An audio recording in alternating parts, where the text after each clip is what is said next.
Sampai dulu Rasulullah itu kalau puasanya mau habis, senang apa susah? Senang. Ah, Rasulullah itu kalau puasanya mau selesai, senang apa susah? Susah.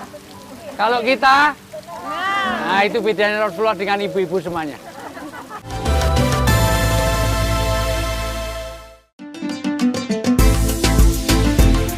Ketika sebuah nyawa telah dititipkan, apakah kita berhak mencabutnya? Apakah ketidaksiapan menjadi alasan untuk menolak pemberian Tuhan? Sebagian orang menganggap ini adalah pilihan, bukan sesuatu yang harus dipertanggungjawabkan. Tapi, benarkah begitu? Allah adalah pemberi rezeki. Jika Dia telah menitipkan kehidupan, tidakkah kita yakin bahwa Dia juga akan mencukupi?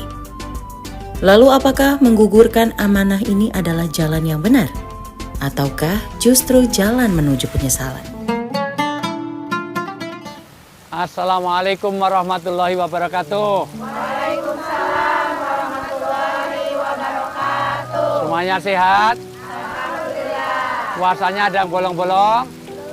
Alhamdulillah. Karena puasa ini betul-betul dimuliakan, sampai dulu Rasulullah itu kalau puasanya mau habis, senang apa susah? Senang. Ah, Rasulullah itu kalau puasanya mau selesai, senang apa susah? Susah. Kalau kita? Senang. Nah, itu bedanya Rasulullah dengan ibu-ibu semuanya. Dari sisi ini sekali lagi, puasa itu saya lanjut untuk bertakwa. Di antara ketakwaan tidak boleh ada kekhawatiran terhadap rezeki. Karena Allah berfirman dalam surat Hud sampai wa ma min dabbatin fil ardi. Tidak ada makhluk yang melata di bumi illa 'alallahi rizquha, kecuali dijamin rezekinya oleh Allah. Maka jangan sampai kita itu takut kepada anak sampai anak dibuang kemana. Malah dulu zaman jahiliyah anak perempuan dibunuh, takut nggak dapat rezeki. Saya tanya ibu-ibu semuanya, cacing itu tinggalnya di dalam tanah, betul nggak? Tapi dapat rezeki nggak? Jadi jangan sampai takut rezeki sampai kita membunuh anak, membuang anak. Apalagi kalau Allah sudah anugerahkan anak kita sesuatu yang kita tidak sesuai kehendak kita. Karena serepot-repotnya orang punya anak banyak, lebih repot kalau nggak punya anak. Betul nggak? Maka anak ini dari jalan surgawi. Satu, dari anak nanti melahirkan anak-anak soleh. Kalau anak soleh dia akan mendoakannya. Dua, anak-anak itu akan memakaikan mahkota di surga dengan orang tuanya kalau dia mengamalkan Al-Quran. Maka Allah dengan tegas menegaskan supaya jangan sampai ada pembunuhan anak.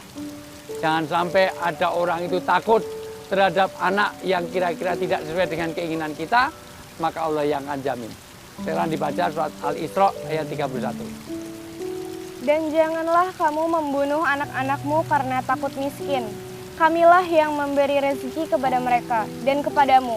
Membunuh mereka itu sungguh suatu dosa yang besar. Ya, dulu ayat ini turun karena dulu ada orang pengen takut miskin, maka dia bunuh. Maka hari ini boleh nggak orang itu misalnya suami istri pengen punya rencana anaknya 2, 3, 4, boleh nggak? Tapi jangan dibunuh. Maka boleh karena memang kalau memang takut kesejahteraannya, jangan sampai rumahnya kecil tapi anaknya 8. Tidurnya kayak bandeng. Yang 3 di rumah, 3 di musola, yang lain titipkan mertua. Rumahnya 2, anaknya 8.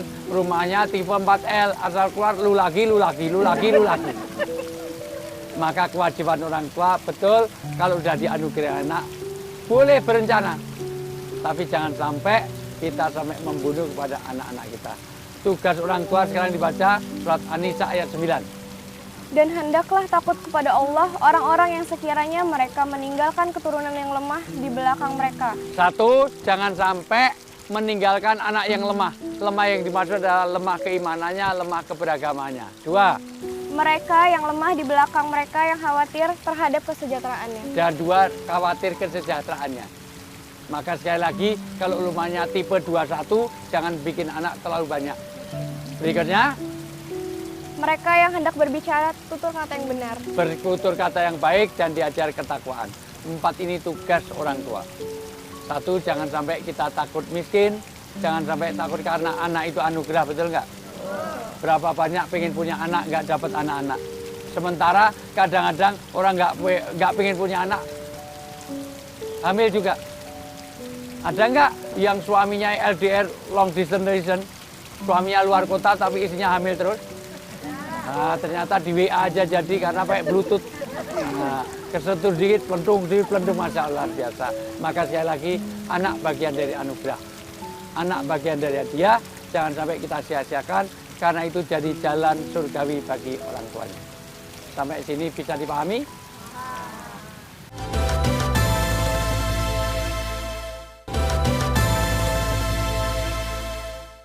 Sampai sini ada pertanyaan? Banyak. Silakan. Assalamualaikum warahmatullahi wabarakatuh. Waalaikumsalam warahmatullahi wabarakatuh. Perkenalkan, nama saya Sri Susilawati. Saya mau bertanya Pak Ustadz. Tetangga saya hamil 4 bulan atau 5 bulan. Setelah cek kandungannya, dokter mengatakan anaknya ada kelainan atau cacat. Menurut medis boleh digugurkan. Tetapi menurut Islam apakah boleh?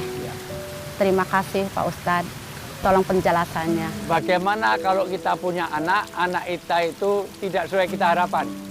Entah itu cacat, entah itu mungkin ya prematur. Boleh nggak digugurkan?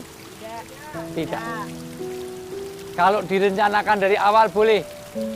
KB boleh nggak? Keluarga berencana boleh, tapi caranya tidak dengan menggugurkan. Bagaimana kalau anak sudah jadi seperti itu, maka itu termasuk pembunuhan, tidak boleh. Apalagi sudah usia 4 bulan, itu sudah ditiupkan ruh.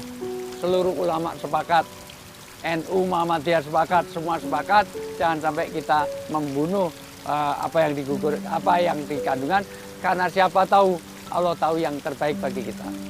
Boleh jadi yang kita tidak suka, itu baik bagi kita, dan boleh baik jadi apa yang kita suka itu tidak baik bagi kita. Allah berfirman, tolong dicatat baik-baik dalam surat Al-Baqarah ayat 216. Boleh jadi kamu menyukai sesuatu, padahal itu jelek bagi kamu, dan boleh jadi kamu membenci sesuatu, padahal itu baik bagi kamu. Allah tahu yang terbaik. Anak urid, anta turid, wallahu yurid. Saya berkehendak, Bapak Ibu berkehendak, di atas kehendak kita ada kehendak Allah yang terbaik. Wallahu a'lam bishawab. Assalamualaikum warahmatullahi wabarakatuh. Waalaikumsalam warahmatullahi wabarakatuh.